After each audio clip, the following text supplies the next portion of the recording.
日本の生活、就職、それとも留学が憧れだったらこの動画を最後まで見てね。皆さんこんばんは。いつも輝いてるキラキラの星子だよ。今日のテーマはちょっと厳しいかな。そうかもしれないですけど、皆さん身につけた方がいいスキルなので面白くて活躍してみたらと思います。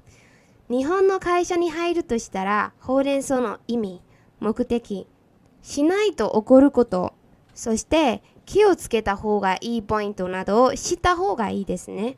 ということで今日はほうれん草についてみんないろんなお話をしていきたいと思います。まずは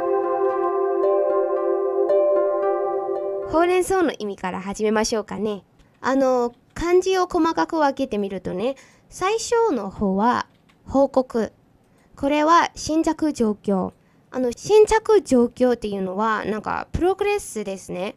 その進捗状況や仕事における結果を先輩社員へ伝えることを報告するって呼びます。英語ではレポートっていう意味ですね。そして2つ目の連。漢字知りますかね？連絡からの連です。業務に関連する情報や自分のタスク、自分のスケジュールなどを担当者に伝えることっていう意味をします。業務を簡単に言うと、会社で自分がやっている、タスクです。はい。最後の層は相談からの層です。業務において質問や問題、トラブルなどが起こるときに先輩社員からアドバイスを聞いたり話し合ったりすることです。英語で言うとアドバイスですね。なんでほうれん草を使うのか？この目的は何だと思いますか？ほうれん草をすればメンバーたちが何の業務をやっているのかわかります。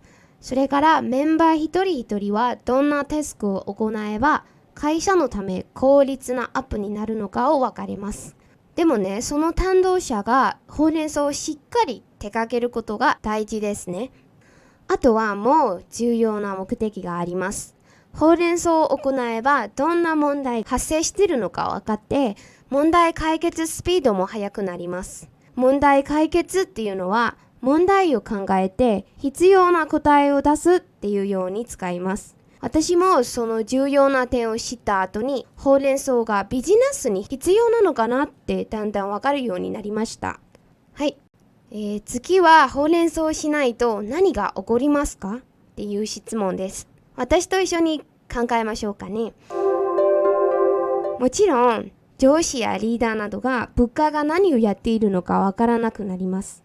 それを続けるとトラブルや問題が起きても原因を見つけられなくて問題解決スピードも落ちるかもしれないです。それ以外にもチームの努力も弱くなります。最後としてほうれん草をすることに気をつけた方がいいポイントを教えていきます。ポイント1つ目。ほうれん草は自分のしたい時に行うものじゃないので、相手の状況を確認してからするのが大事ですね。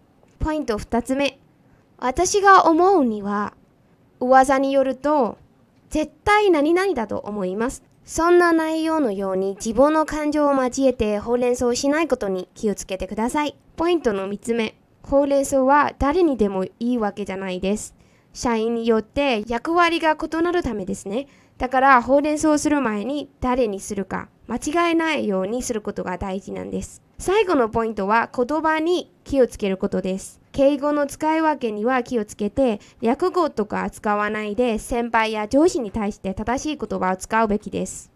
はい。日本に行く予定がある人たちに日本のビジネスマナーをシェアしたいので今回はこの動画を作りました。日本の会社に勤めたらすぐにわかるかもしれないですけど、その先にほうれん草の意味とか重要な点とか知って準備できたらいいなと思うので、どうですか皆さん。なるほどって思ってもらえると嬉しいですね。はい。日本の会社を目指してこれからもほうれん草を心にかけてくださいね。ではお疲れ様でした。またね。